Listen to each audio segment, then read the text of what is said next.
Hello बच्चों, कैसे हैं आप लोग।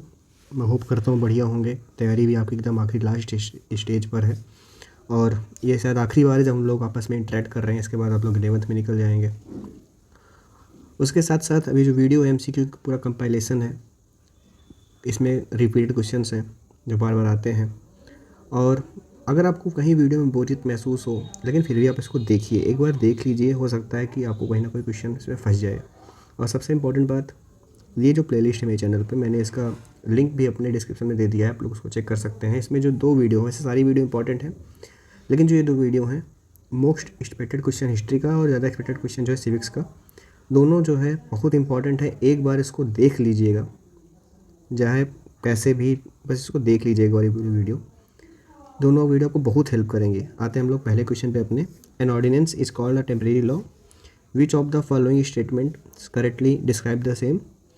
तो if the parliament does not approve it within 6 week it become inoperative. तो यही जो है दिखाता है कि जो हमारा ऑर्डिनेंस है वो टेम्परेरी लॉ होता है। ठीक है। Given below the details of a few citizens, ऐसे आपके पास क्वेश्चन होंगे और इसका क्वेश्चन बनते ही बनते हैं कि आपके पास डिटेल होगा कुछ लोगों का, और उससे पूछ लेगा आपसे कि जो है इनमें से कौन प्रेसिडेंट इलेक्शन के लिए या लोकसभा के इलेक्शन के लिए कौन अप्रोप्रिएट है कौन नहीं है, ऐसा कुछ करके पूछ लेगा ये। तो पर्सन डब्ल्यू है, इन केस 35 है, ये भी कुछ समय पहले हाल में ही बैंकक्रप्ट जो है डिक्लेयर किए गए हैं। तो आपको पता होगा कि वो पर्सन जो राज्यसभा के लिए एलिजिबल होता है, यानी अपर हाउस के लिए, वो बैंकक्रप्ट नहीं होना चाहिए। तो जो पर्सन डब्ल्यू है वो एलिजिबल नहीं है। पर्सन एक्स, इनकी एज 25 है और इंडस्ट्रियलिस्ट है। अब अगर आपको याद होगा तो राज्यसभा मेंबर के लिए जो क्वालिफिकेशन है वो है 30 ईयर एज। तो इनकी एज सही नहीं है, 25 ही है। 30 है, belongs to the society and educationally backward class. तो ये सही हो सकते हैं, वाई सही हो सकते हैं, लेकिन एक बार हम लोग जेड भी देख लेते हैं। 31, convicted of a criminal offence and sentenced to imprisonment. देखो जाहिर सी बात है जेल, तो ये भी नहीं सही है, हालांकि इनकी एज बिल्कुल सही है। तो आपका ऑप्शन नंबर वाई बिल्कुल सही हो जाएगा। अब यहाँ पर हम लोगों को जो है 2-3 ये भी मिल गए क्वालिफिकेशंस क्या हो सकते हैं, और ये 3 to 4 मार्क्स में आ सकते हैं सीधे सीधे क्वालिफिकेशंस के लिए। तो जब भी क्वालिफिकेशन आए तो इंडियन सिटीजन तो आप लिख ही दोगे, ठीक है। उसके अलावा आप दूसरा एज लिख दो, और तीसरा आप लिख दो कि वो बैंकक्रप्ट ना हो, और चौथा लिख दो कि वो एक प्रोक्लेम्ड क्रिमिनल ना हो। Question number 3, the opposition feels that the ruling government does not have the majority in the Lok Sabha and wants to bring down the government. Which of these motions will the leader of the opposition move? तो जब भी सरकार को ये लगता है कि जो लोकसभा में मेजॉरिटी है उनके पास एक्चुअल में मेजॉरिटी नहीं है, तो ऐसे में जो है वो कौन सा मोशन लाते हैं? तो ऐसे में वो लाते हैं बेटा नो कॉन्फिडेंस मोशन। कौन सा मोशन लाते हैं? No confidence motion. आगे बढ़ते हैं। Very good, option number B. When the supreme court reviews any judgement made by it to remove an error it falls under. Supreme court जो होता है, ये वाले क्वेश्चन ध्यान से आप लोग समझिएगा। जब वो अपने खुद के ही जजमेंट को रिव्यू करता है, उसमें कोई ना कोई प्रॉब्लम को देखने के लिए कि क्या मुझसे कहीं कुछ प्रॉब्लम तो नहीं हो गई थी, तो इनमें से किन वाले जुरिडिक्शन में आएगा? वो एडवाइजरी में आएगा कि रिवाइजरी में आएगा कि ओरिजिनल में आएगा कि अपीलिएट में आएगा? देखिए यहीं पर चारों जुरिडिक्शन को हम लोग क्लियर कर लेते हैं। एडवाइजरी में क्या होता है, जब president of India supreme court से एडवाइस लेते हैं तो एडवाइजरी में आता है। रिवाइजरी में क्या आता है? यही वाला आता है, जब सुप्रीम कोर्ट अपने ही जजमेंट को रिव्यू करता है कोई एरर को रिमूव करने के लिए, तब वो आता है रिवाइजरी में। ओरिजिनल में आता है वो सभी केसेस जो first time direct supreme court पहुंच जाए, जैसे कि फंडामेंटल राइट्स के मामले हो गए, स्टेट वर्सेस स्टेट के मामले हो गए, ठीक है। अपीलेट में क्या होता है, जब बाय अपील से जो है नीचे से कोई मामला जैसे हाई कोर्ट से सुप्रीम कोर्ट तक आए तो होता है अपीलेट जुरिडिक्शन। आप कहोगे इसमें ऑप्शन नंबर बी सही। आगे बढ़ते हैं।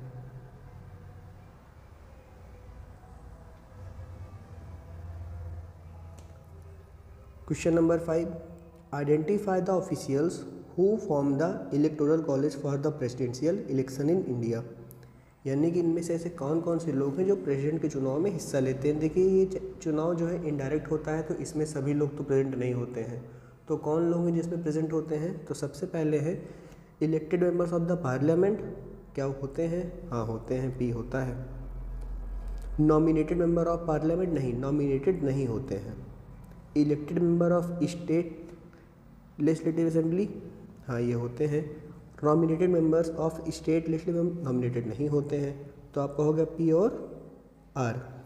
तो पी और आर, ऑप्शन नंबर सी आपका सही हो गया। ठीक है, जो लोग भी ऑप्शन नंबर सी जवाब दे रहे हैं बिल्कुल सही बेटा आप लोगों का। Question number 6, court of district जज। सिविल केसेस देखते हैं। सेशन कोर्ट जो है कैसे केसेस देखते हैं, क्रिमिनल केसेस देखते हैं। ये क्वेश्चन बनता है। एक चीज़ यहाँ और ध्यान दीजिएगा बेटा, किसी भी डिस्ट्रिक्ट में सिविल मैटर के लिए जो सबसे बड़ा जो कोर्ट होगा वो होगा डिस्ट्रिक्ट जज का कोर्ट, और किसी भी डिस्ट्रिक्ट में सबसे बड़ा जो कोर्ट होगा क्रिमिनल मैटर्स के लिए वो भी कौन सा होगा, होगा session court. Question number 7, read the two statement given below about the CDM and select the option that shows the correct relationship between A and B. तो पहले देखते हैं, दोनों स्टेटमेंट आप लोग पढ़ लीजिए। Gandhi CDM was based on engaging in dialogues and negotiation with the British. Gandhi's believe that violence and aggression are counterproductive to achieve any goal. अब इनमें से आप लोग जो है प्रॉपरली दोनों स्टेटमेंट को पढ़िए और उसके बाद मुझे अपना आंसर बताइए।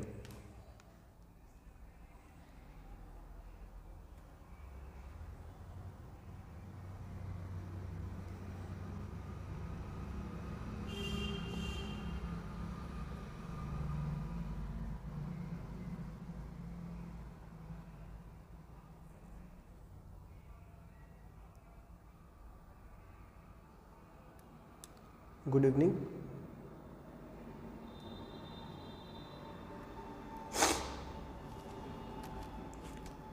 पहले दोनों स्टेटमेंट आप लोग पढ़िए, जैसे मैंने बताया था कि पहला पढ़ो दूसरा पढ़ो। पहले तो यही देख लो क्या दोनों गलत है कि सही है, फिर उसके बाद एनालाइज करो कि क्या रीज़न है कि नहीं है।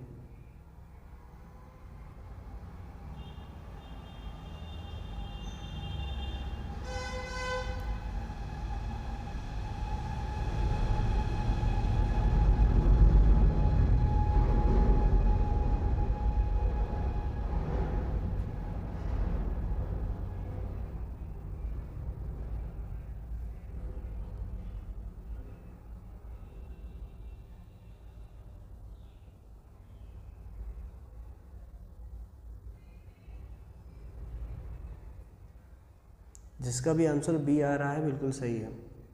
आंसर नंबर इसमें बेटा बी सही होगा। ठीक है, काउंटर प्रोडक्टिव से आप लोग कंफ्यूज मत हो जाना।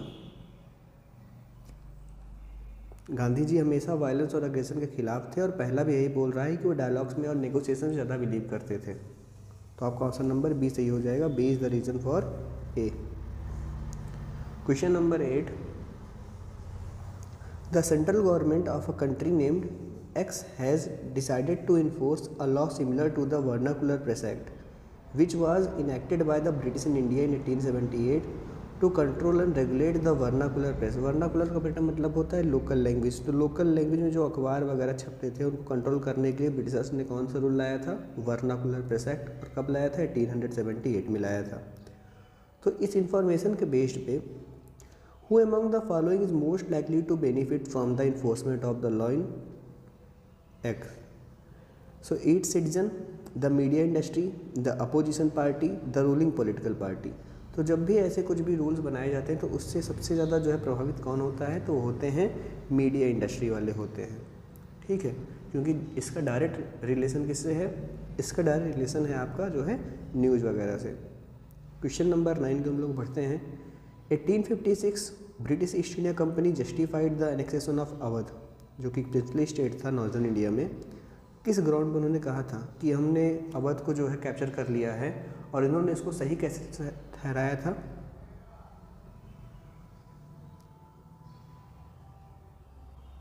D, very good, miss government के आधार पर उन्होंने कहा था कि हमने अवध को जो है और हाँ, अवध को जब शुरुआत में एनेक्स किया गया था ट्रीटी ऑफ इलाहाबाद वाले से, तब इन्होंने जो है इसको लिया था एज ए सब्सिडरी अलायंस लिया था, ठीक है। हालांकि वो नहीं पूछता है क्योंकि शायद बुक में वो दिया भी नहीं गया है, लेकिन अगर ये पूछता है कि सबसे आखिरी में अवध को किस बेसिस पे जो है कैप्चर किया गया था, तो वो था मिस गवर्नमेंट के बेसिस पे। ऐसे ही झांसी वगैरह को हो गया, वहाँ पे डॉक्टर ऑफ लैब्स वगैरह लगा था, इसको याद रखिएगा। क्वेश्चन नंबर 10, अभी एक न्यूज़पेपर की कटिंग है, आप लोग हेडलाइन देख सकते हो इसमें। तो ऑस्ट्रियन थ्रोन मर्डर, तो ये मुझे बताओ कि इसका इमीडिएट कारण क्या था। तो इसका जो इमीडिएट कारण था वो था it led to the first world war. याद है ना, आगड्यू वाला जो मर्डर हुआ था, असैसिनेशन हुआ था, उसकी वजह से led to the first world war. Very good, world war first. आगे बढ़ते हैं क्वेश्चन नंबर 11 की ओर। Identify the odd one out of the following objectives. इनमें से जो है कौन सा ऐसा है जो ऑब्जेक्टिव एकदम से अलग से दिख रहा है आप लोगों को, बताइए। Very good, Sergio crisis. Question number 11 का आप लोग जवाब दीजिए। हाँ, एक चीज़ और, मैंने इसी वीडियो के जो है डिस्क्रिप्शन में एक प्लेलिस्ट बना के उसका लिंक डाला हुआ है। आप लोग जब इसको ख़त्म कर लीजिएगा तो आपके पास कल का जो समय है, आप लोग उस वीडियोज़ को एक बार देख लीजिएगा। वो मैंने पिछले साल बनाया हुआ था, पुराना वीडियो है, लेकिन उसमें जो मैंने आंसर्स वगैरह कराए हैं, एक्सपेक्टेड क्वेश्चंस वगैरह जो कराए हैं, आप लोग उसको जो है कर लीजिएगा। Very good. Option number D, to abolish the zamindari system. देखिए, इनमें से जो है ये जो सारी चीज़ें हैं ये अलग हैं। तो एबॉलिश जमींदारी सिस्टम इनसे बिल्कुल अलग है। ये जो है आपका जो फॉरवर्ड ब्लॉग बना था सुभाष चंद्र बोस जी के द्वारा, उससे रिलेटेड है। पढ़ते हैं हम क्वेश्चन नंबर 12 की ओर। A college student named Roshni is doing a project on a prominent Indian leader whose core work revolve around Dalit rights. यानी कि ऑप्रेस्ड क्लास लोगों के अधिकारों के लिए ही जो है इनका सारा काम जो है रहा करता था। तो आपको क्या लगता है कि रोशनी किसके बारे में लिख रही हैं? सुरेंद्रनाथ बनर्जी, फिरोज शाह मेहता, बनर्जी, ज्योतिबा फूले। तो D, very good Salvi, D बिल्कुल सही है। बी जिसका भी आंसर आ रहा है बेटा, बी नहीं है, फिरोज शाह मेहता नहीं है, डी आपका आंसर है ज्योतिबा फूले। ठीक है, ज्योतिबा फूले का जीवन जो है मोस्टली ऑप्रेस्ड क्लास के लोगों को पढ़ाने वगैरह में ही बीता था, उनके अधिकारों की बात किया करती थी ये। Was the cause for the renewal of the CDM. Renewal का मतलब कि जो है दोबारा से जो है चालू करना। आप लोगों को मालूम होगा जो सिविल डिसोबीडियंस मूवमेंट था वो 1930 में जो है लाया गया था, याद रखिएगा। और 1931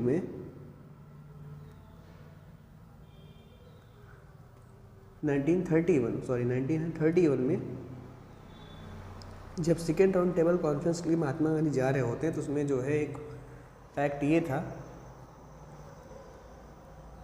तो उसमें एक ऑप्शन ये था कि यहाँ पर महात्मा गांधी जी को जो है अपना सीडीएम मूवमेंट जो है ख़त्म करना पड़ेगा, सस्पेंड करना पड़ेगा। तो महात्मा गांधी जी मान जाते हैं और चले जाते हैं लंदन। लेकिन बाद में होता ये है कि जब वापस आते हैं तो वो बहुत गुस्से में रहते हैं, क्योंकि वहाँ पर जो बात करने गए थे वहाँ हुआ नहीं था, फालतू वहाँ बातें हुई थी, इसलिए वहाँ से जो है आके ये जो है दोबारा से चालू कर देते हैं, क्या दोबारा से रिन्यू कर देते हैं सीडीएम मूवमेंट को। तो आपका ऑप्शन नंबर ए सही हो जाएगा, failure of the second round table conference. Very good, ए जिसका भी आ रहा है बिल्कुल सही आंसर है बेटा, वेरी गुड। आगे बढ़ते हैं। The non permanent members of the security council have a term of. जो नॉन परमानेंट मेंबर होते हैं सिक्योरिटी काउंसिल में, उनका टर्म पीरियड कितने सालों का होता है? सबसे पहली चीज़ तो बेटा ये यूएन का ही एक अंग है सिक्योरिटी काउंसिल, और इसमें टोटल जो है 15 मेंबर्स होते हैं, टोटल 15 मेंबर्स होते हैं, जिनमें से जो आपके 5 मेंबर्स होते हैं परमानेंट होते हैं, और आपके जो 10 मेंबर्स होते हैं वो नॉन परमानेंट होते हैं। और जो परमानेंट मेंबर होते हैं इनके पास कौन सी पावर होती है? इनके पास होती है veto power. Non permanent member जो होते हैं, अब इनका टर्म पीरियड बताइए कि अगर ये नॉन परमानेंट है तो ये जो है थोड़े समय बाद इनको हटा दिया जाता है, तो ये कितना होता है इन लोगों का जो है टाइम पीरियड, बताइए।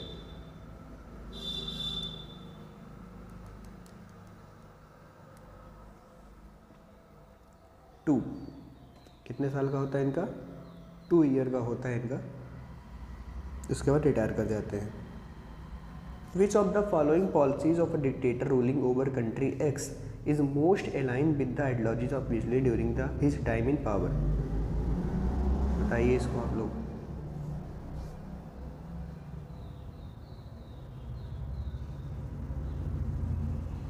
Which of the following policies of a dictator ruling over country X is most aligned with the ideologies of Mussolini during his time in power?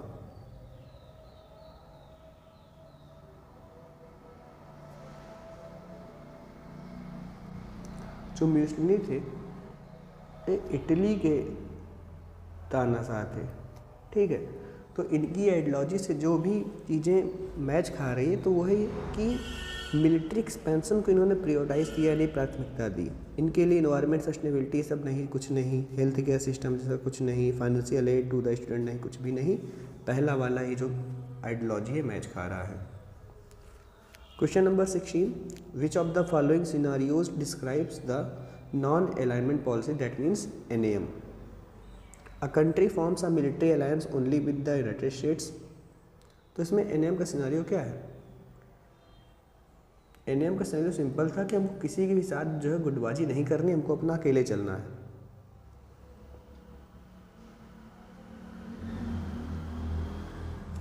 पहला वाला ऑप्शन आपका गलत हो जाएगा।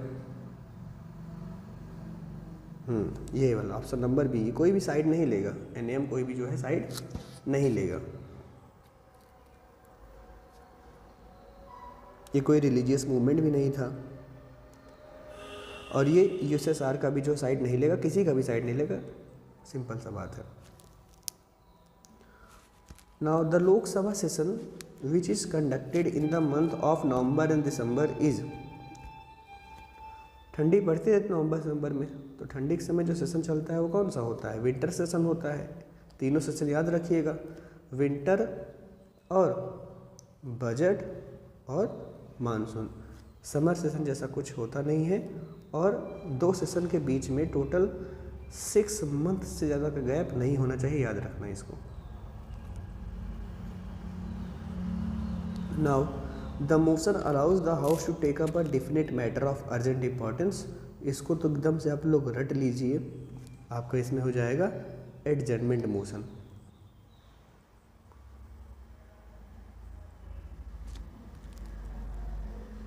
Next, which of these denotes the correct composition of Rajya Sabha? Rajya Sabha का correct composition इसमें से कौन सा है? तो ये आपका हो जाएगा टोटल 250 मेंबर्स हैं, जिनमें से 238 मेंबर्स जो है रिप्रेजेंट करते हैं आपके स्टेट, यूटी, और जबकि 12 मेंबर्स जो है वो नॉमिनेटेड होते हैं किसके द्वारा? प्रेसिडेंट के द्वारा। तो ये हो जाएगा आपका ऑप्शन नंबर बी।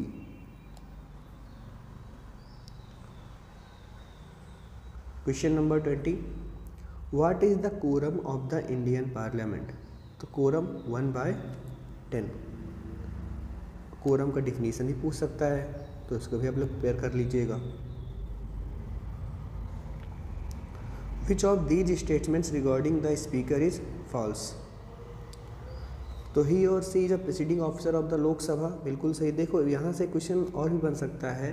क्वेश्चन ये सिंपली बन सकता है कि अगर पूछ लिया कि स्पीकर के बारे में आप लोग बताइए, तो भी आप लोग जो है इसको लिख सकते हैं। Elected from among the members of the Lok Sabha, हाँ बिल्कुल सही बात है भाई। ये elected when the newly elected house meets for the first time, ये भी सही है। The members of both the house vote to choose a speaker, नहीं, आपने ऊपर ही बता दिया है कि लोकसभा के ही मेंबर जो है मिलकर इनको चूज करते हैं, तो इसमें राज्यसभा की कोई बात ही नहीं है। The Rajya Sabha is called a permanent house because 1/3 member retires every 1/3 member हर कितने साल पर रिटायर करते हैं राज्यसभा से?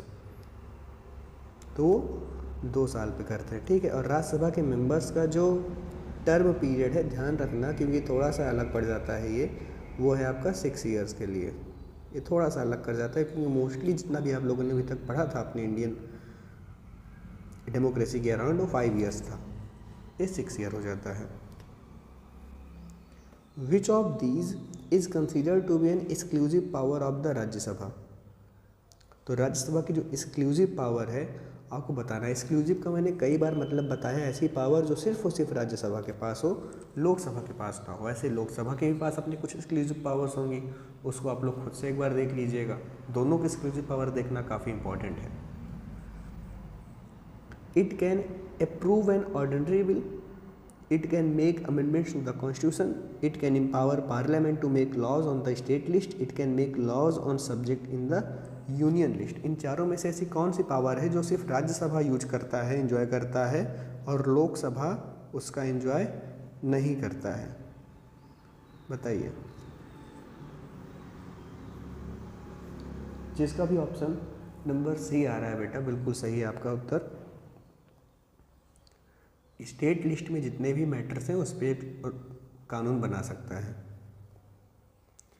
इन case of conflict between the centre and the state with reference to a subject in the concurrent list. आपको लोगों ने मैंने पहले ही बताया 3 लिस्ट होता है, central list, state list, concurrent list.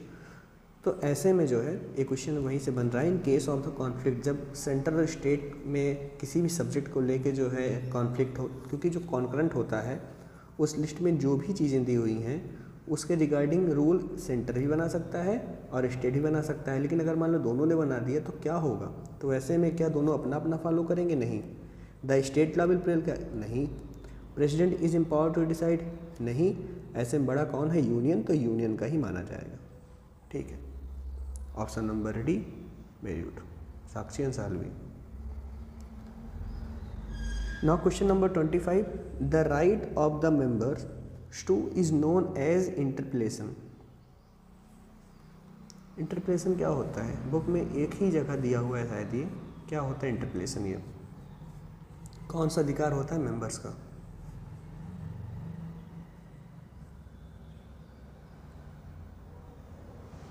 A, ask questions, the right of the members to ask questions, यही है बेटा। ठीक है, इंटरपेलेशन, सवाल पूछने का अधिकार। और अगर पार्लियामेंट से क्वेश्चन पूछने का अधिकार ही ना हो तो पार्लियामेंट कोई मतलब ही ना निकले। Which of the following statements about ordinance is false. अब हम लोगों ने ऑर्डिनेंस पे कुछ ऊपर भी क्वेश्चन हम लोगों ने देखा था, तो इसमें से कौन सा ऑर्डिनेंस के रिगार्डिंग जो चीज़ें हैं वो फॉल्स हैं? क्या इसको प्रेजेंट प्रोमulgate करते हैं? ये सही है। Issued when the parliament is not in session, ये भी सही है। Has to be approved within 6 months from the reassembly of the parliament, has to be approved by both the house of the parliament, सही है। यहाँ पर बेटा ये आपका जो ऑप्शन नंबर सी है ये गलत हो जाएगा। इसमें आप लोग कई बार जो है धोखे में इसको भी सही कर दोगे। कारण क्या हो जाएगा? क्योंकि जो यहाँ पे 6 month है ना, ये 6 month इसका टोटल एक्सपायरी होता है। रीअसेंबली के बाद इसका एक्सपायरी 6 months से घट के जो है आपका आ जाता है 6 week आ जाता है, मंथ के बजाय वीक हो जाता है। इसको ध्यान रखिएगा, ऑप्शन नंबर सी सही होगा।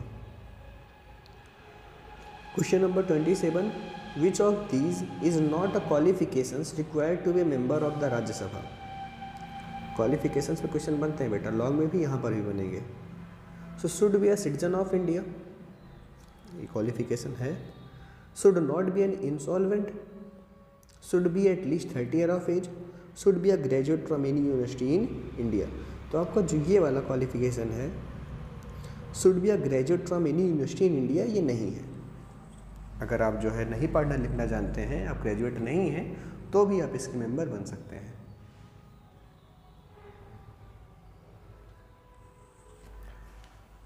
Question number 28, complete the given analogy. Election of the Lok Sabha member, citizen of India, election of Rajya Sabha member, आपको बताना है अभी।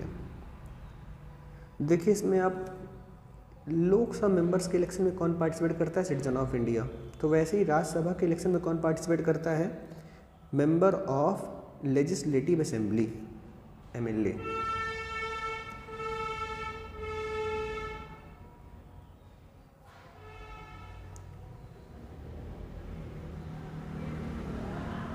क्वेश्चन नंबर 8, एक मिनट बेटा,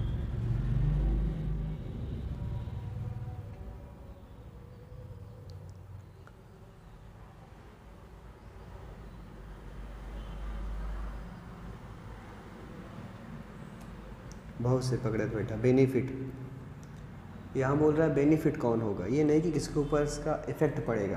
तो इसमें फ़ायदा में कौन आएगा? सिटीजन्स कभी नहीं आएंगे, मीडिया इंडस्ट्री भी कभी नहीं आएगी, अपोजिशन पार्टी भी नहीं आएगी, रूलिंग पॉलिटिकल पार्टी आएगी फ़ायदे में, क्योंकि उसके अब जो भी कर रही है वो लोगों को पता नहीं चलेगा। बहुत सही।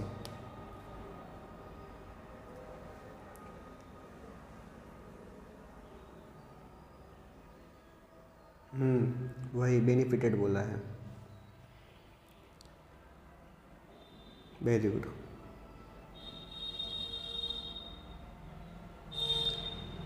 चलो, Lok Sabha members from states 530 Lok Sabha members from union territory. चलो एनालॉजी ऐसा ही है बेटा, 530 मेंबर्स अगर लोकसभा से आते हैं तो यूनियन टेरेटरी से कितने मेंबर्स आएंगे? 20। ऑप्शन नंबर सी सही हो जाएगा। Question number 30, under what circumstances में the term of the Lok Sabha be extended by 1 year at a time. ऐसी कौन सी कंडीशंस हो सकती हैं जब लोकसभा का जो टर्म पीरियड है वो 1 साल के लिए जो है बढ़ाया जा सके? तो वो सिर्फ और सिर्फ हो सकता है जब देश में नेशनल इमरजेंसी लगा हो, proclamation of a national emergency. Which of these does not refer to the control of the parliament over the executive? बताइए इसको आप लोग। Question number 31।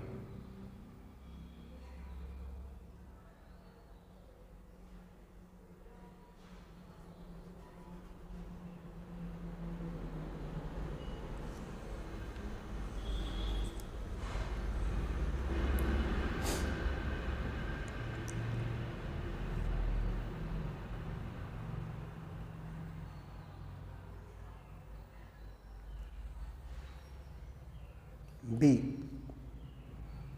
बिल्कुल सही बेटा, अमेंडमेंट ऑफ द कॉन्स्टिट्यूशन। और ये क्वेश्चन बनता है, लॉ भी बनता है कि कैसे जो है एग्जीक्यूटिव पे कंट्रोल रखता है पार्लियामेंट।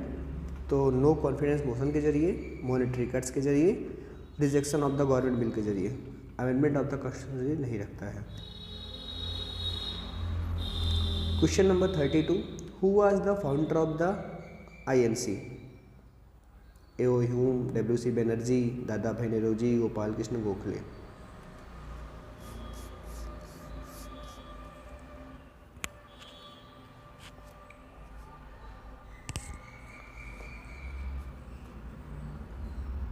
एनसी के फादर कौन थे?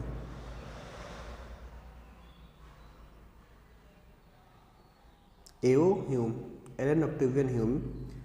कई लोग जो है जो इसके फर्स्ट प्रेसिडेंट थे उनको फादर बोल देंगे, तो जो कि बिल्कुल गलत है। आगे बढ़ते हैं। कंप्लीट एनालॉजी दोबारा से। नॉन कॉपरेशन मूवमेंट 1920 में चालू हुआ था, याद रखना। सिविल डिसोबीडियंस मूवमेंट 1930 में चालू हुआ था। और क्विट इंडिया मूवमेंट जो है आपका वो 1942 में चालू हुआ था। Which of these statement is not associated with Jyotiba Phule? Jyotiba Phule पे दूसरा क्वेश्चन है। He establish school for girls, ये इनसे एसोसिएटेड है। ही इस्टेब्लिश द ब्रह्म समाज, ये इनसे इस्टेब्लिश्ड नहीं है, ये इनसे एसोसिएटेड नहीं है। He establish Satyashodhak Samaj, he was against the caste system. तो जो ऑप्शन नंबर बी है वही इनसे रिलेटेड है। Which of the following statement about early nationalist is false? Their leaders were Dadabhai Naoroji and Gopal Krishna Gokhale. They believed in constitution means of protest. They wanted self-government under British rule. They wanted to launch violent agitation against the British. जहाँ पर भी violent word आ जाएगा, जहाँ पे violence वगैरह आ जाएगा, वहाँ पर जो है early nationalist नहीं रहेंगे। तो ये वाला ही गलत है, option number D. When was Bengal partition? Bengal का डिवीज़न कब हुआ था? तो वो था 1905। बंगाल का रीपार्टीशन कब हुआ था? लैंग्वेज के बेस पे 1911।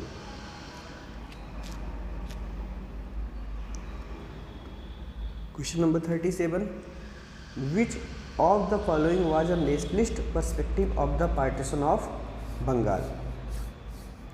तो नेशनलिस्ट का पर्सपेक्टिव क्या था, यानी कि इंडियन के जो लीडर्स थे हमारे उस समय के, उनका पर्सपेक्टिव क्या था कि क्यों बंगाल को डिवाइड किया जा रहा है।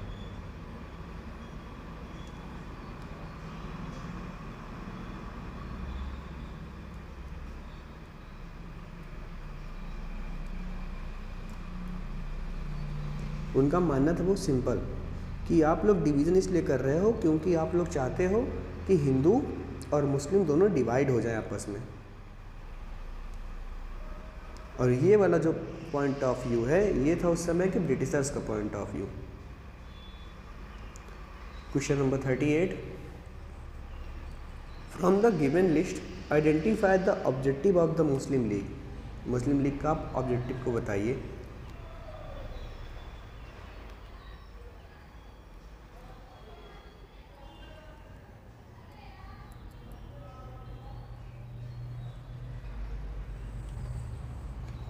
Option number C, to promote among Muslims of India support for the British government. 39, replace the underline word. ये जो वर्ड है इसको आपको रिप्लेस करना है। सुबेन्द्रनाथ बनर्जी की जगह आपको लगाना है सही वर्ड। तो सेकेंड सेशन आईएनसी के कौन थे? दादा भाई नौरोजी थे president. Which of these statement is not associated with the Jallianwala Bagh massacre? 1919 में हुआ अप्रैल में। General dial was responsible for the massacre. It became a cause for the non-cooperation movement. It became a cause for the civil disobedience movement. तो option number जो D है बेटा, इसका इससे कोई भी रिलेशन नहीं क्योंकि 1930 के आसपास की बात है। बाकी सारी चीज़ें बिल्कुल सही हैं। Question number 41, the Khilafat movement was started under the leadership of. Khilafat movement किसके लीडरशिप में चालू हुआ था? इसमें हो जाएगा आपका option number A, Ali brothers, Mohammad Ali, Shaukat Ali. What was the cause of for the sudden expansion of the non cooperation movement? तो अचानक से नॉन कॉपरेशन मूवमेंट ईयर 1922 में ख़त्म कर दिया। क्यों? क्योंकि चौरी चौरा इंसिडेंट हो गया था। महात्मा गांधी का कोर फिलॉसफी था कि वायलेंस ना हो, लेकिन वायलेंस हो गया इसके दौरान और इसीलिए उन्होंने जो है इसको सस्पेंड कर दिया। Question number 43, how did the Lahore session of 1929 lead to the civil disobedience movement?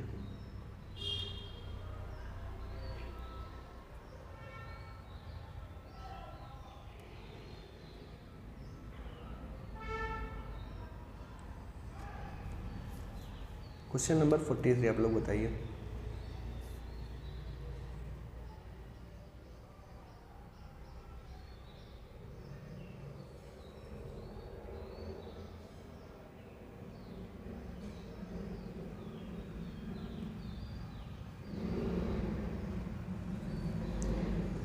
ए, जिसका भी ये आ रहा है बेटा बिल्कुल सही है। The declaration of Purna Swaraj was passed. Next है, what were the causes of the quit India movement? Quit India movement के पीछे का कारण क्या था? साइमन कमीशन से तो कुछ भी लेना देना नहीं है। Failure of the Cripps mission and declaration of Purna Swaraj, growing unemployment and Jallianwala Bagh massacre, failure of Cripps mission and Japanese trade. Option number आपका डी हो जाएगा।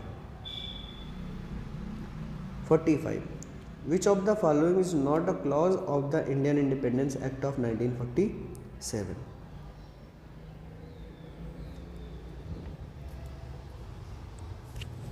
इसमें से ऐसा कौन सा पॉइंट है जो इसका क्लॉज नहीं है 1947 का?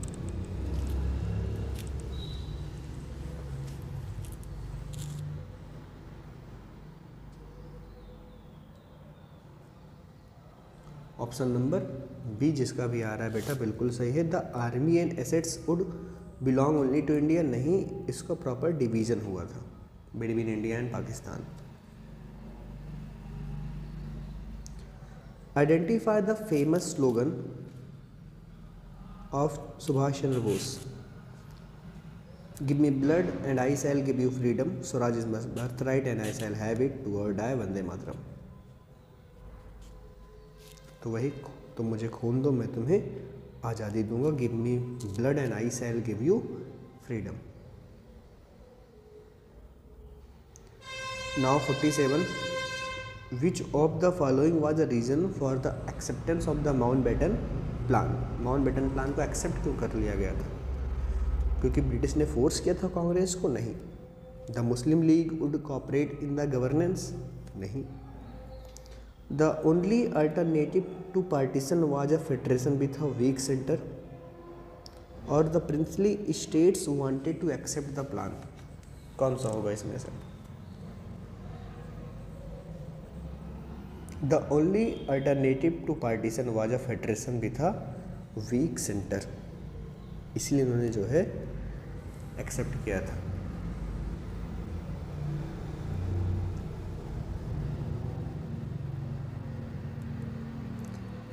विच of the following was an objective of the national Indian national army. लेकिन मुझे इसमें कुछ इस क्वेश्चन में मुझे डाउट लग रहा है, पता नहीं क्या, लेकिन कुछ तो इसमें है जो प्रॉब्लमेटिक है. चलो उसको देखा जाएगा बाद में.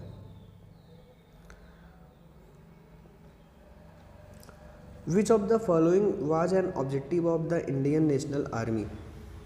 INA का ऑब्जेक्टिव क्या था, जो कि आपको भी मालूम होगा, इंडियन इंडिपेंडेंस लीग के अंतर्गत बनी थी. To formulate and present the demands of the to the government, to make the world aware of the true nature of the British in India, to mobilise of Indian man power and money for a total war, to establish home rule in India. So option number C. Question number 49. Which policy of expansion led to the annexation of Awadh?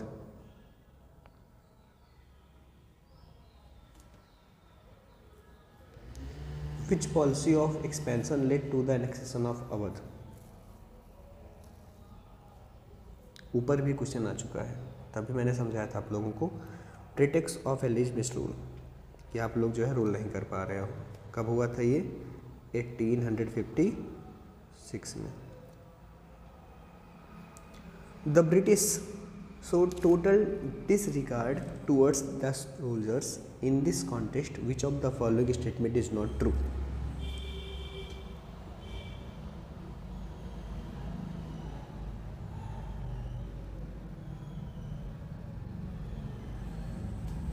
Option number C.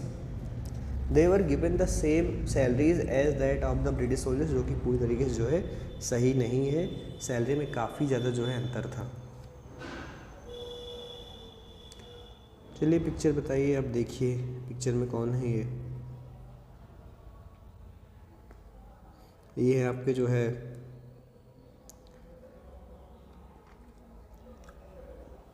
गर्म दल वाले Lal Bal Pal ji. Option number D. Question 52. Which group of Congress did they belong to. ये कांग्रेस किस group से जो है belong किया करते थे? Assertive nationalist. The interval between two session, मैंने अभी ऊपर ही बताया था कि 6 महीने से ज़्यादा जो है 2 सेशन के बीच में अंतर नहीं आना चाहिए. The maximum composition of the Lok Sabha is. आज के समय मैक्सिमम कंपोजिशन 550 हो सकता है और 543 पे अभी हाल में जो है चीज़ें चल रही हैं. मैक्सिमम 550 तक जा सकता है, लेकिन अभी एक बार सेंसस हो जाए तो उसके बाद सीट्स बढ़ भी सकती हैं, क्योंकि पॉपुलेशन पे डिपेंड करता है. पॉपुलेशन बढ़ेगा तो ये भी बढ़ जाएगा. लोकसभा मेंबर टर्म 5 ईयर होता है, राज्यसभा का 6 ईयर होता है. हम लोगों ने ऊपर इसको भी देखा था. The council of ministers is collectively responsible to the. अच्छा क्वेश्चन है, बताओ काउंसिल ऑफ मिनिस्टर्स किसको कलेक्टिवली रिस्पॉन्सिबल होते हैं? लोकसभा को कि प्राइम मिनिस्टर ऑफ इंडिया को?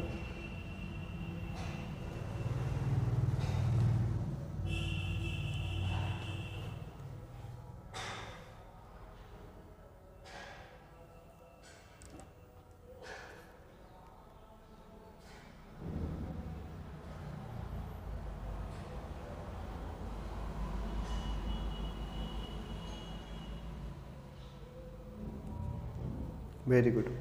लोकसभा को।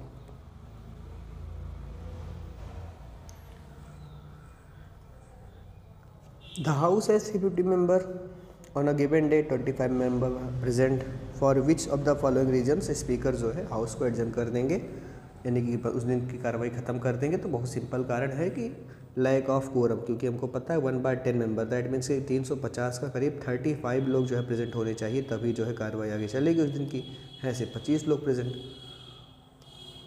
Lack of quorum. When a case comes from a subordinate court, the High Court deals with it under। अगर निचली अदालत से जो है केसेस हाई कोर्ट में गए हैं, सबऑर्डिनेट कोर्ट से केसेस जो हाई कोर्ट में गए हैं, तो किस जुडिक्शन के अंडर जो है ये केस को जो है सुना जाएगा?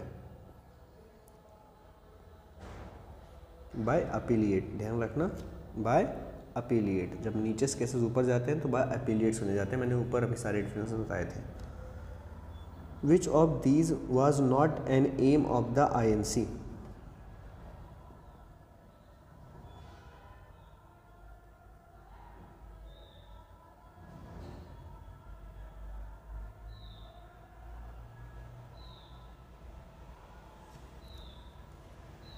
Question number 59।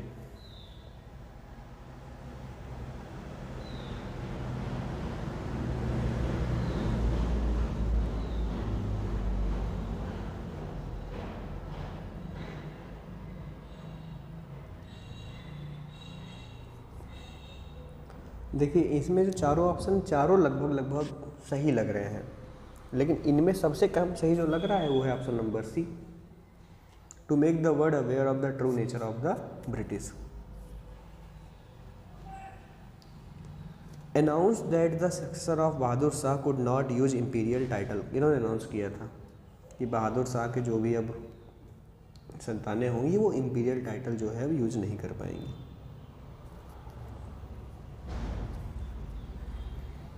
पॉलिटिकल कॉजेज में ही इसका आंसर है आपकी बुक में।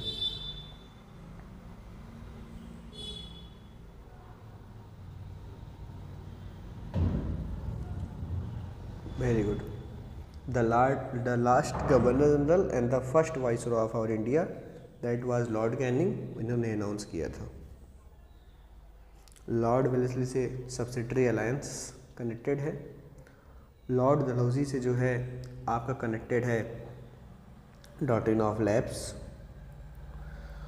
और लॉर्ड रिपन से जो है जो कनेक्शन आपकी बुक में ऐसा कुछ है नहीं, हालांकि जो है इनके ऊपर काफ़ी अच्छा श्रेय जाता है। जो है विलेज का जो डिसेंट्रलाइजेशन पावर था उसको शुरू किया था। उसके अलावा सेंसस वगैरह काफ़ी ध्यान दिया था, और जो काफ़ी बैन वगैरह लगे थे उस पर मीडिया वगैरह पर उन्होंने सही किया था। Which of these is not a repressive policy of Lord Lytton? इनमें से लॉर्ड लिटन की रिप्रेसिव पॉलिसी कौन सी नहीं है?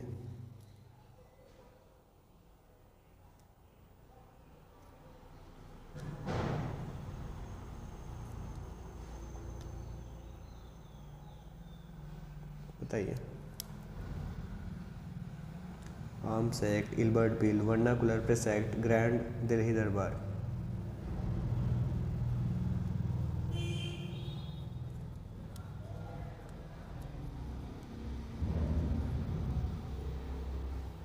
देखिए, आर्म्स एक्ट भी प्रॉब्लमेटिक था।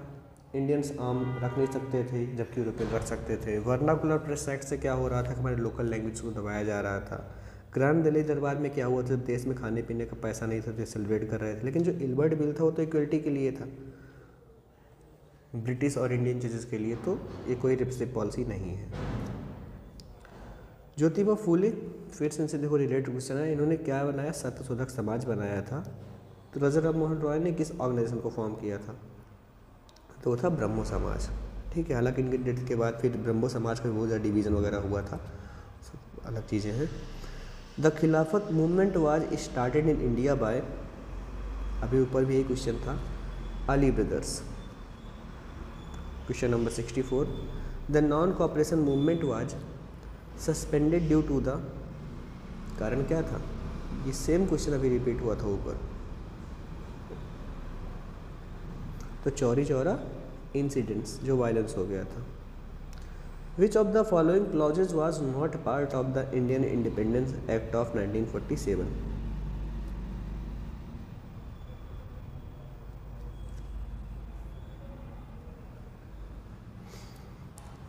ये इसका क्लॉज था कि गवर्नर जनरल होंगे दोनों डोमिनियन में, और इंडिया में जो पहले गवर्नर जनरल बने आज़ादी के बाद माउंटबेटन को ही बोल दिया गया। पाकिस्तान में जितना खुद बन गया governor general. The country would be divided into 2 dominions. The British parliament had legislative control over India. नहीं, जैसे ही इंडियन इंडिपेंडेंस एक्ट ऑफ 1947 लागू हुआ, ब्रिटिश पार्लियामेंट का भारतीय के ऊपर कोई भी अधिकार नहीं रह गया। There would be a division of army and assets. हाँ, सही बात है। नेक्स्ट है, which of the following is a common ideology of fascist and Nazism. Democracy believe करते थे कहाँ? डेमोक्रेसी का ही तो उपज थे दोनों। डेमोक्रेसी का जब फेलियर होता है तो सीधा डिक्टेटरशिप पे आता है। टू इंकरेज पॉलिटिकल सिस्टम, इसी के खिलाफ थे। To uphold 1 party 1 leader to support communism, तो इसका बेटा ऑप्शन नंबर सी हो जाएगा। दोनों इसे बिलीव करते थे कि एक ही पार्टी होनी चाहिए देश में और एक ही लीडर होना चाहिए। Question number 67, Hitler attacked Poland because he wanted to.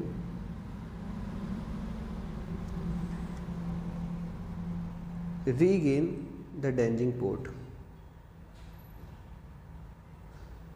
Identify the founders of NAM। Nasser, Tito, Nehru. Nasser, Nehru, Stalin. Churchill, Stalin, Tito, Tito, Sukarno, Roosevelt.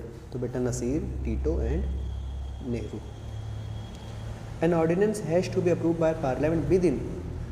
अब देखिए यहाँ पे वीक्स दिया हुआ है ना, तो यहाँ पे 6 वीक।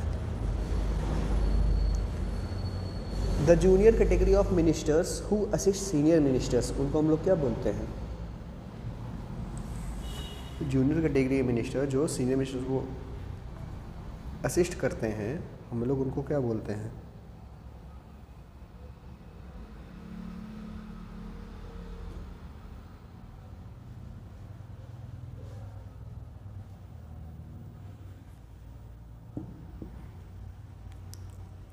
Deputy minister.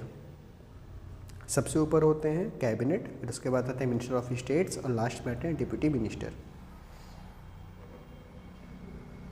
और इन सभी को मिला के हम लोग बोलते हैं काउंसिल ऑफ मिनिस्टर्स।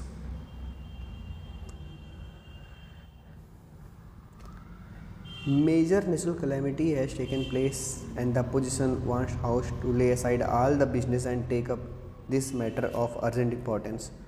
तो कौन सा मोशन जो है आएगा, तो वो है एडजर्नमेंट मोशन आएगा। ठीक है, ये 2-3 बार आ चुका है, इसको भी आप लोग ध्यान दीजिएगा। आगे बढ़ते हैं। When the supreme court review any judgement made by it to remove an error, ये भी अभी ऊपर आया था, तो इसमें भी क्या हो जाएगा आपका? रिवाइजरी हो जाएगा। The has power to summon the house of parliament, तो प्रेसिडेंट के पास बेटा पावर होता है कि वो पार्लियामेंट को समन मतलब कि बुला सकें। प्रोरॉग यानी ख़त्म करने का भी पावर इन्हीं के पास होता है, लेकिन एडजर्न करने का जो पावर होता है वो दोनों हाउसेस के जो हेड होते हैं, राज्यसभा के चेयरमैन और लोकसभा के स्पीकर, उनके हाथ में होता है एडजर्न करने की पावर। डिसॉल्व करने की ही पावर प्रेसिडेंट के ही हाथ में होती है। कोर्ट ऑफ डिस्ट्रिक्ट जज ये सिविल केसेस को देखता है। ऊपर अभी ये भी क्वेश्चन था, सेशन कोर्ट जो है देखता है आपका क्रिमिनल केसेस को। कांग्रेस 1885 में फॉर्म हुआ, मुस्लिम लीग 1906 में फॉर्म हुआ। Dhaka, present day Bangladesh. The plan of partition of Bengal was proposed by lord Curzon. कब? ऊपर क्वेश्चन भी था 1905 में। People protested against the because it had 7 British member. जहाँ 7 ब्रिटिश मेंबर दिख जाएँ वहीं पे आ जाएगा आपका साइमन कमीशन। एक भी इसमें इंडियन था ही नहीं, और ये करने क्या आया था? ये आया था अपने इंडिया में कॉन्स्टिट्यूशन रिफॉर्म लाने, लेकिन कॉन्स्टिट्यूशन रिफॉर्म लाने लाया तो कम से कम एक इंडियन तो डालो, साथ के साथ तो ब्रिटिश थे। The main objective of the assertive nationalist was, इनका मेन ऑब्जेक्टिव क्या था जो असर्टिव नेशनलिस्ट थे? Question number 78।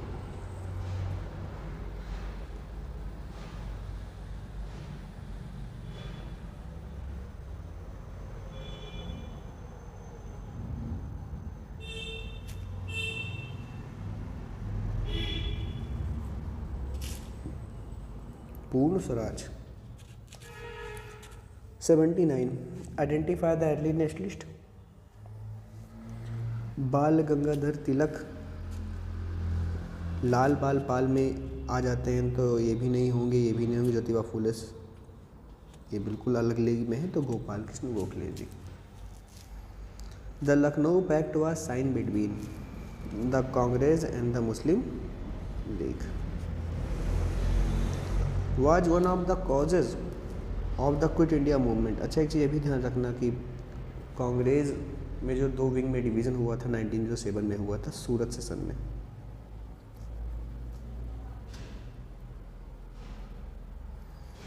Was one of the causes of the quit India movement failure of the Cripps mission. The international court of justice has how many जजेस। कितने जज यहाँ पे हैं इंटरनेशनल कोर्ट ऑफ जस्टिस में?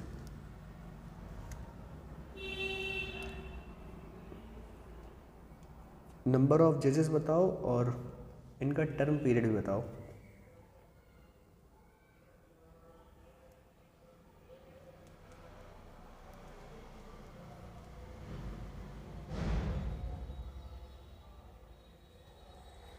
देखो 15 होता है बेटा, और इनका जो टर्म पीरियड होता है वो होता है 9 ईयर्स का, ठीक है। और किसी एक नेशनलिटी से 2 जजेस नहीं हो सकते हैं। और जो जनरल असेंबली होती है यूनाइटेड नेशंस की और सिक्योरिटी काउंसिल होते हैं, वही लोग जो है इनको अपॉइंट करते हैं, मतलब रिकमेंड वगैरह करते हैं। विच of these leaders was an architect of NAM। इनमें से NAM के जो है आर्किटेक्ट कौन से थे? तो Abdul Nasir. The immediate cause of the first world war was. First world वार का इमीडिएट कारण क्या था? अभी हम लोगों ने ऊपर देखा था Sergio crisis.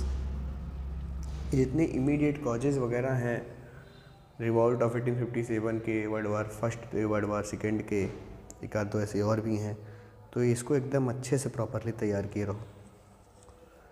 The salaries and allowances of the ministers are decided by the parliament.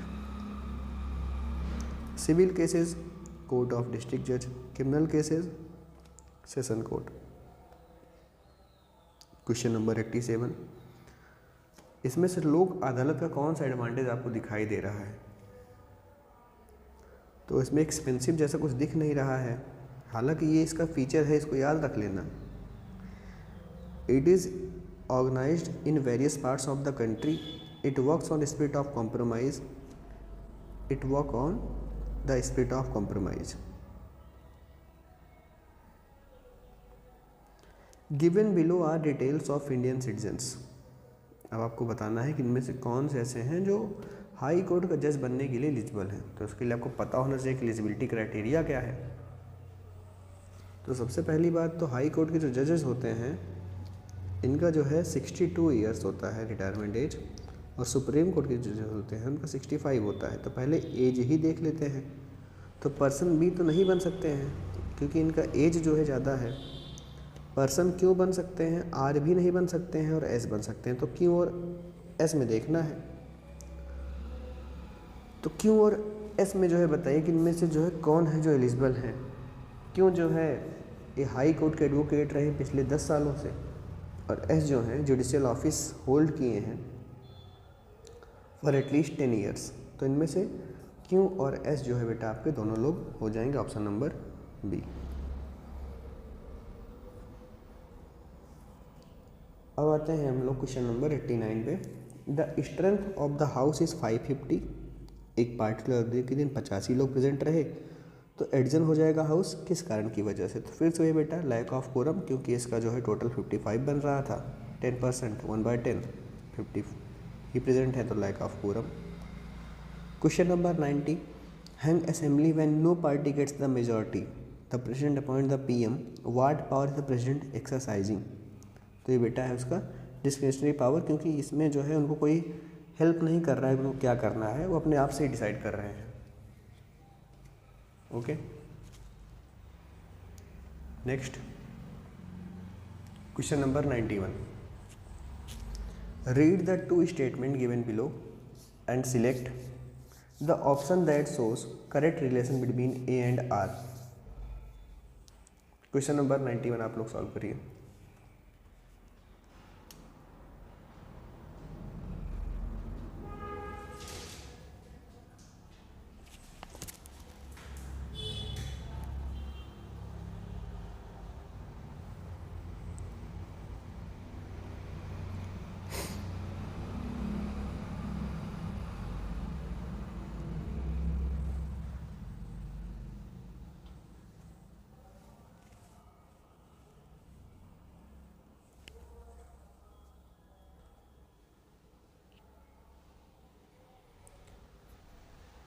इसमें हो जाएगा बेटा आपका option number B, are is the reason for A. Subhash Chandra Bose socialist state बनाना चाह रहे थे जहाँ पे सभी लोग बराबर हों, सबके पास इक्वलिटी हो। अब ऐसे में जमींदारी सिस्टम को तो फिर आपको अबॉलिश करना ही पड़ेगा, नहीं फिर समानता नहीं आ पाएगी देश में। The aim to introduce equality between British and Indian जजेस, तो वो था आपका एल्बर्ट विल। अभी हम लोगों ने ऊपर जो है इसके बारे में डिस्कस किया था। The Rowlatt act was called the black act because the Indians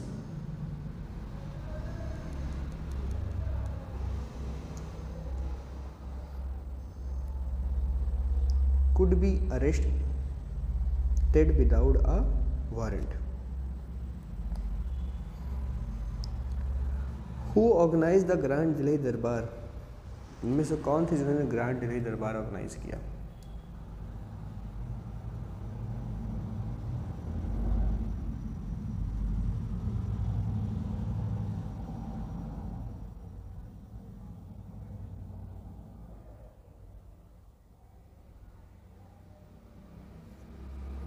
जिसका बेटा आंसर लॉर्ड लिटन, सी आ रहा है, बिल्कुल सही है। और इसको आप लोग याद रखिएगा कि 1919 में आया था, ठीक है, ये Rowlatt act. Tina is inspired by the methods of early nationalist, और वो इनको फॉलो करना चाह रही हैं। तो उन्होंने देखा कि जो है जो रोड उनके स्कूल तक जाती है उसमें कुछ डैमेज है, कुछ गड्ढे वगैरह हैं, तो इनमें से कौन से मेथड वो अपनाएंगी प्रॉब्लम को सॉल्व करने के लिए? बायकॉट करेंगी, ग्रुप को इकट्ठा करेंगे, प्रोटेस्ट करेंगे, पिटीशन लिखेंगे अथॉरिटीज़ को, block the entrance to the road. तो इनमें जो सबसे जो पहला तरीका अपनाएंगी, क्योंकि अर्ली नेशनलिस्ट से ये जो है इंस्पायर है, तो वो हो जाएगा ऑप्शन नंबर सी, पिटीशन वगैरह ये लोग लिखेंगे। Identify the odd one out of the following,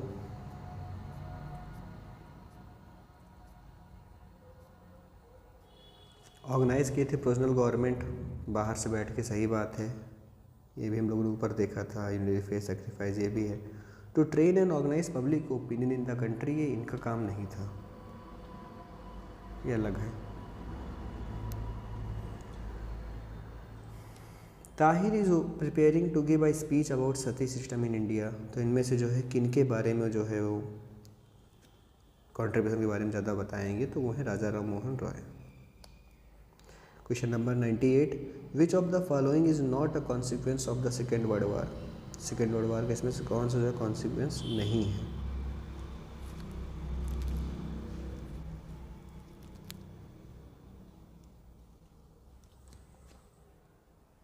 इनमें से almost 3 consequence world war first के दिए हुए हैं।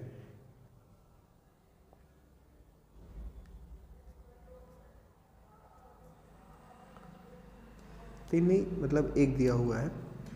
एक्सेस पावर हारी थी, ये इसका रिजल्ट था। कोल्ड वार चालू हो गए थे, ये भी इसका रिजल्ट था। फॉर्मेशन ऑफ यूएन हुआ था, ये भी इसका ही रिजल्ट था। लेकिन Austria and Hungary became separate states, ये रिजल्ट जो है किसका था? वर्ल्ड वार फर्स्ट का था।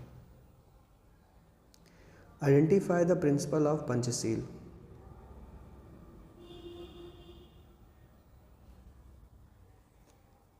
Mutual non aggression. Question number 100, which incident depicted in the above cartoon led to the beginning of the second world war, यहाँ पे कोई कार्टून वगैरह बना था, मैं उसको सर ऐड नहीं कर पाया, चलिए छोड़िए इसको।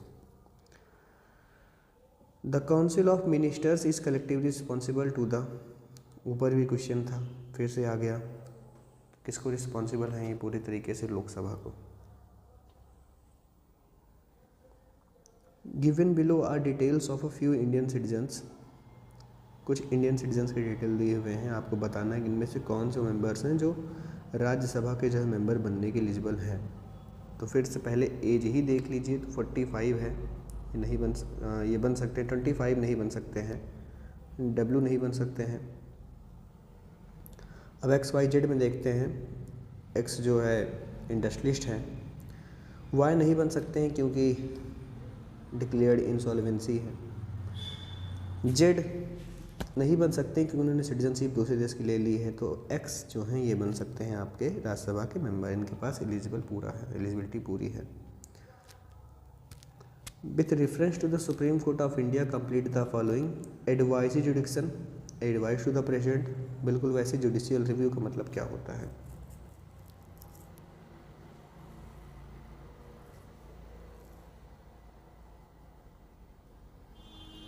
देखिए इस वाले क्वेश्चन में आप लोग ध्यान दीजिएगा, जुडिशियल रिव्यू का मतलब होता है review the laws passed by the parliament, और जब होता है रिव्यू इट्स ओन जजमेंट तो वहाँ पर जो है होता है आपका रिवाइजरी जुडिक्शन, जो कि मैंने अभी ऊपर बताया था आप लोगों को।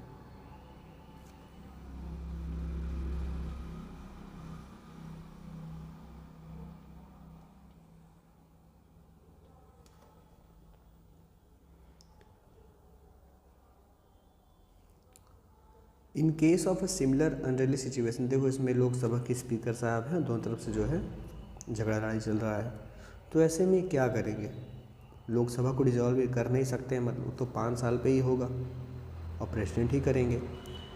एडजन कर देंगे लैक ऑफ डिसिप्लिन के लिए, लैक ऑफ कोरम की इसमें कोई बात ही नहीं हो रही है। डिसक्वालीफाई कर देंगे अंडर एंटी डिफेक्शन लॉ, वो तो तब होता है जब आप पार्टी छोड़ के दूसरी पार्टी में जाओ, तो इसमें हो जाएगा आपका option number C, adjourn the house for lack of discipline. If an adjournment motion is pass in the Lok Sabha, तो ऐसे में जो है क्या होगा, ये शायद तीसरी चौथी बार आ रहा है, तो ऐसे में होगा बेटा जो हाउस होगा वो अर्जेंट पब्लिक इंपॉर्टेंट मैटर पे डिस्कशन चालू कर देगा।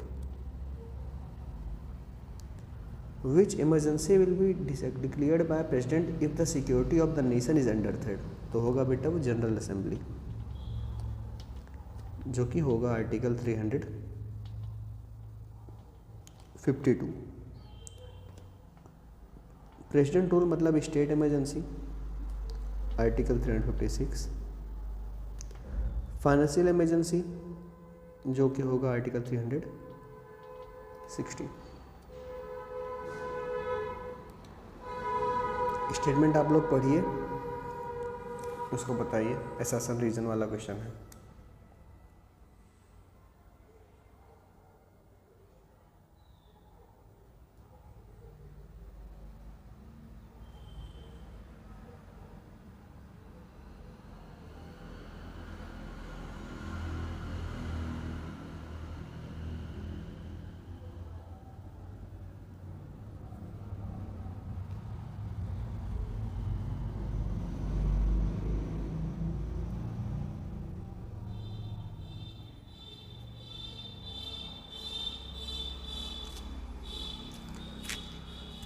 पहले तो एसर्शन पढ़िए, लॉर्ड कर्जन पार्टीशन बंगाली 1905 सही है, तो इसमें जो फॉल्स वाला जितने ऑप्शन है कि ए जो है फॉल्स है, ये यहीं पे कैंसिल हो जाता है।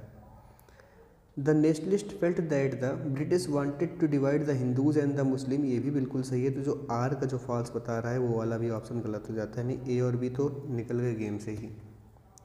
फिर तो बनता है कि both A and R interdependent of each other, नहीं बेटा रिलेटेड है, तो ऑप्शन नंबर डी हो जाएगा, R is the reason for A. बताइए इन्होंने सब्सिडरी अलायंस को इंट्रोड्यूस किया, कौन है ये, Lord Wellesley. Identify the odd one out of the following assertive nationalist leaders, assertive leaders को इसमें से आपको पता लगाना है।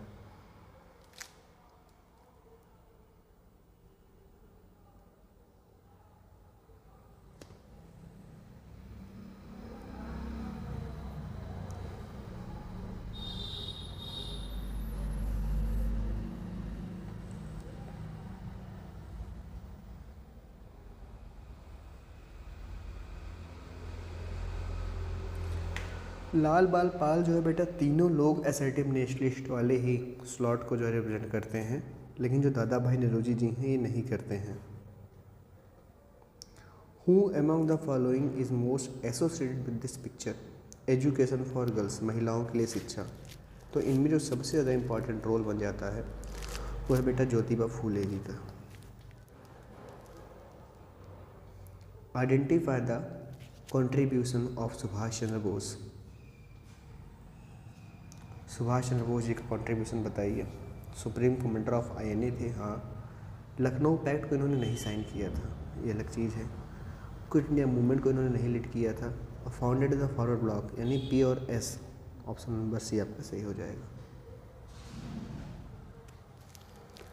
The market of a small industrial town X has been dominated by many products of foreign companies. The residents decide to save the Indian industries by helping them increase their sale. Which method of the assertive nationalist must they follow to become self-reliant? तो इसमें से वो लोग कौन सा method अपनाएं कि assertive nationalist का कि जो है जो प्रॉब्लम है इसको सॉल्व करते हैं लोग।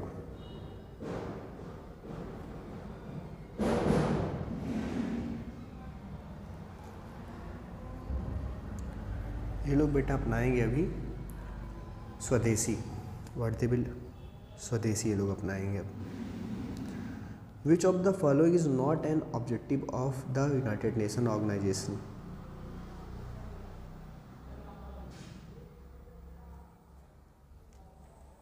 इनमें से यूएन का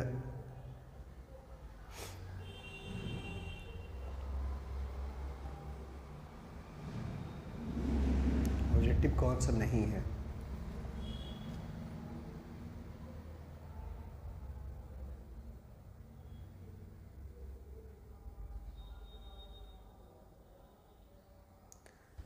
इसमें हो जाएगा बेटा आपका डिसइंगेज, ऑप्शन नंबर बी। यूएन की कौन सी एजेंसी जो है जो इस पिक्चर से एसोसिएट करती है? तो देखिए ये हमारे जो है धरोहर है देश के, तो जो यूनेस्को है वो इस इमेज से एसोसिएट करती है, क्योंकि यूनेस्को जो इन सभी धरोहरों की रक्षा करती है, इन सभी को जो है प्रोटेक्ट करती है, सिक्योरिटी देती है, पैसा देती है, फंड देती है कि लोग साफ़ सुथरा जगह बनी रहे। Which of the following is a common cause for the rise of dictatorship? Economic crisis.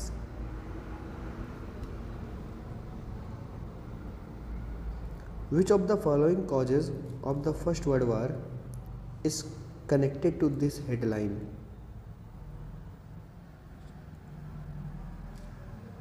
यहाँ पर भी कोई इमेज होनी थी, मैंने ऐड करना भूल गया था, ऐड करना, छोड़िए।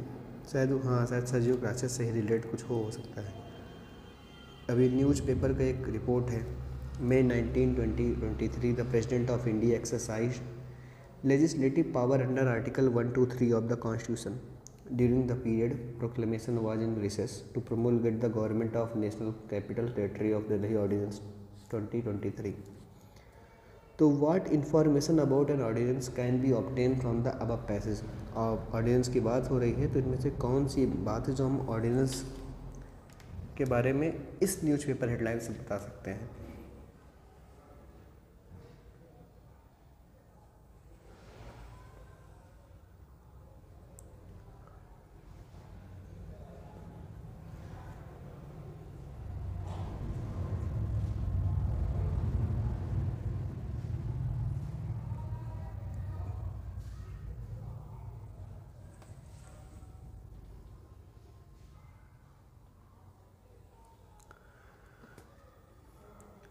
Ordinance must be approve within 6 weeks, सही बात है, लेकिन इसमें यहाँ से कोई रिलेशन नहीं है।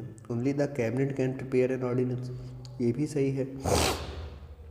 It is issued when the parliament is not functioning, ये वाला यहाँ से हम लोग ले सकते हैं, क्योंकि आप लोग यहाँ पढ़ सकते हैं the period parliament was in recess, जब पार्लियामेंट नहीं चल रहा था तभी ये लाया जाता है।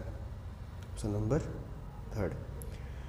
फिर से बेटा क्वेश्चन है, इनमें से कौन है जो प्रेसिडेंट बन सकते हैं? तो प्रेसिडेंट की जो एज है 35 है मिनिमम। तो W तो गेम से ही बाहर हो गए, Y भी बाहर हो गए, बचे X एंड Z। अब जो X है ये अमेरिका की सिटीजनशिप ले लिए हैं, जो कि नहीं होनी चाहिए, इंडियन सिटीजनशिप होनी चाहिए। लेकिन जो जेड हैं ये बिल्कुल सही साइंटिस्ट हैं, सही आदमी हैं, तो जेड जो है ये बन जाएंगे।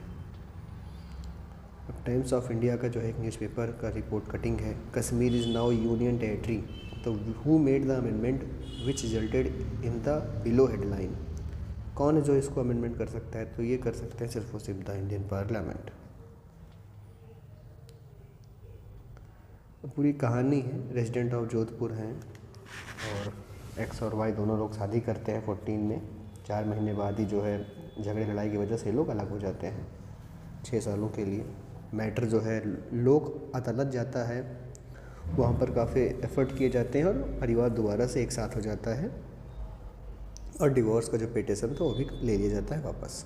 केस स्टडी है।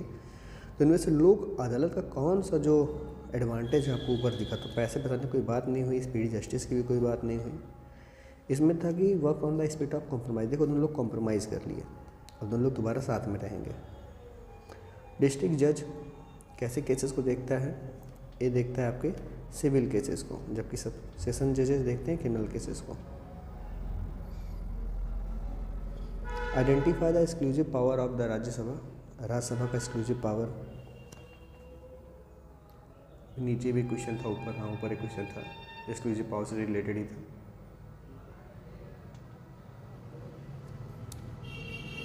तो ऑल इंडिया सर्विस यही बना सकते हैं, पी होगा। एमपीज प्रेसिडेंट हो, सभी का कर सकते हैं। Can neither be dissolve as a whole, ये भी सही है, ये भी एक्सक्लूसिव पावर है। Can introduce a money bill, ये लोकसभा का एक्सक्लूसिव पावर है। Two P and R, option number 3 आपका सही है। क्वेश्चन 123 एसेशन और रीजन ऑफ क्वेश्चन है, पढ़िए और आंसर करिए। पहले ये देखिए क्या गलत तो नहीं है।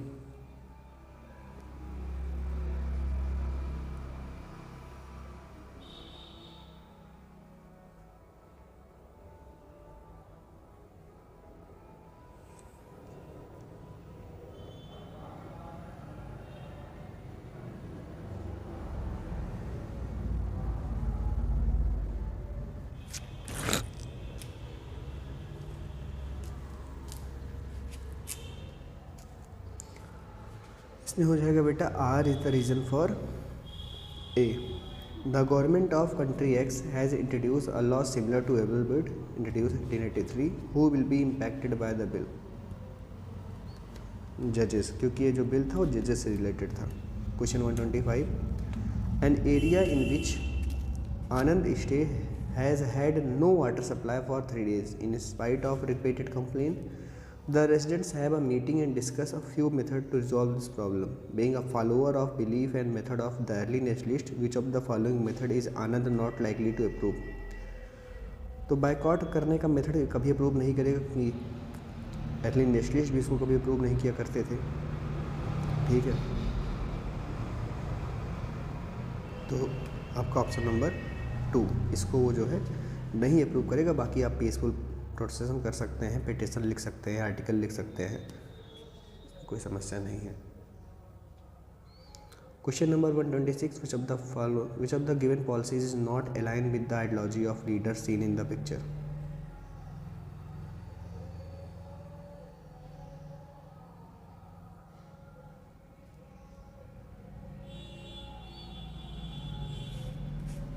पहले बताइए कौन में कौन लीडर दिख रहे हैं? तो ये हिटलर दिख रहे हैं। ठीक है, तो इसमें से मुझे बताइए हिटलर की पॉलिसी जो है।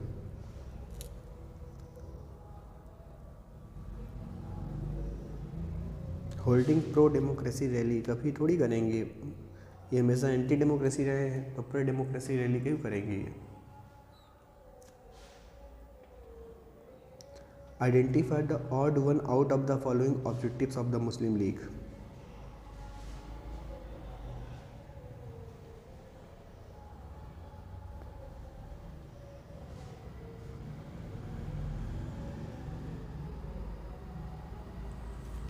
क्वेश्चन नंबर 127 बताइए।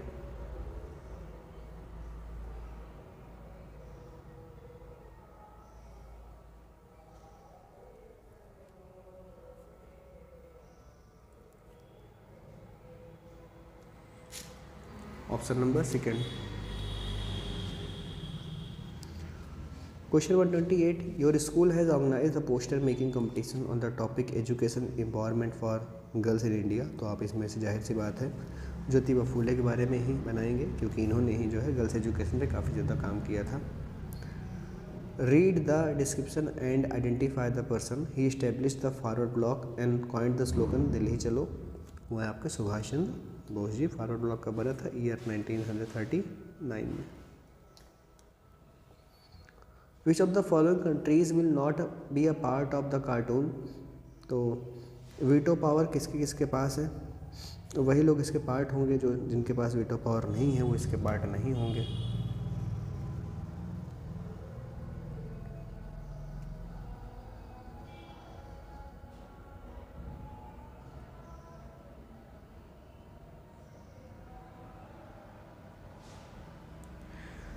देखिए पांचों आपको पता होना चाहिए जिसके पास वीटो पावर है। तो पहला आपका है चाइना, दूसरा आपका है फ्रांस, तीसरा आपके पास है रसिया, एंड ऑफ कोर्स इसमें जो है आपका यूएस तो होगा ही, यूनाइटेड स्टेट्स ऑफ अमेरिका, और आपके साथ इसमें है यूनाइटेड किंगडम, दैट मीन्स कि ब्रिटेन। तो चाइना के पास भी है, रसिया के पास भी है, ब्रिटेन के पास भी है, जापान के पास वीटो पावर नहीं है। Identify the cities most affected by American action in world war second. तो था आपका Hiroshima and Nagasaki. Which of the following scenario describe the non alignment policy NAM। Repeated question है, military alliance सिर्फ United States के साथ नहीं बनाएगा। वही does not take any side, कोई साइड नहीं लेगा। NAM का सिंपल रूल था कि हमको कोई भी साइड नहीं लेना है। Question number 133, identify the option which shows the correct chronology of the following events. Dandi March, second round table conference, Simon commission. तो सबसे पहले साइमन कमीशन आया था, फिर उसके बाद जो है डांडी मार्च हुआ था, फिर second round table conference. 312 option number first. Identify the options which shows the correct chronology of the following events। August offer, Cripps mission, Mountbatten plan. तो मैंने इसको जो अपने आप से ऐड किया था कि किस तरह क्वेश्चन बन सकता है। तो सबसे पहले आपका आया था अगस्त ऑफर, फिर किप्स मिशन आया था, और फिर आया था Mountbatten plan. Which repressive policy of Lord Lytton is depicted in the picture given. तो ये है आपका बेटा वर्नाकुलर प्रेसाइड, जिसमें हम लोग ये जो है न्यूज़ का जो है वो बंद कर रहे थे कि कोई भी जो है न्यूज़ ना बता पाए। ये टोटल अराउंड 135 क्वेश्चन था जो अभी हम लोगों ने किया। 135 क्वेश्चन है, और अगर अभी कोई डाउट है तो आप लोग पूछ सकते हो। और उसके साथ जो वीडियो चल रहा है, और चैनल पे भी जाके जो है प्लेलिस्ट मैंने एक बनाया हुआ है, डिस्क्रिप्शन में भी उसका लिंक है। उस चैनल में जो भी क्वेश्चंस वगैरह हैं, प्रीवियस ईयर मैंने उस वीडियो को बनाया था, दोबारा बनाने कोई मतलब नहीं है, लेकिन रिलेवेंट उसका आज भी है। उस वीडियो को एक बार देख लीजिएगा, खासकर वो वाली वीडियो जिसमें मैंने एक्सपेक्टेड क्वेश्चंस डाले हुए हैं सिविक्स और हिस्ट्री के, उसको देख लीजिएगा। भले वन शॉट देखिए चाहे मत देखिए, ठीक है। अगर और भी कोई डाउट हो तो आप लोग कमेंट करिए।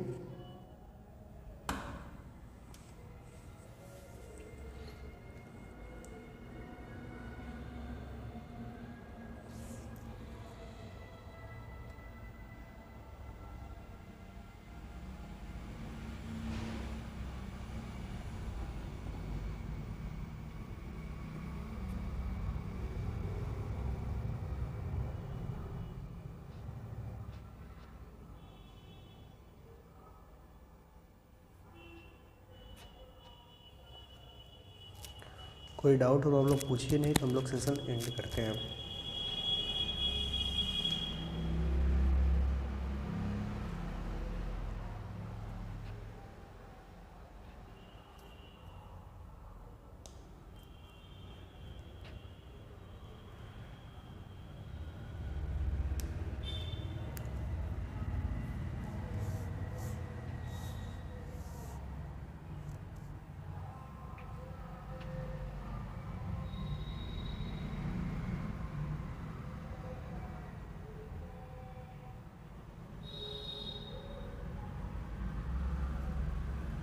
चलिए, all the best for exam. और जो वीडियोज़ मैं आपको बता रहा हूँ प्लेलिस्ट वाली, आप उसको भी ज़रूर देख लीजिएगा।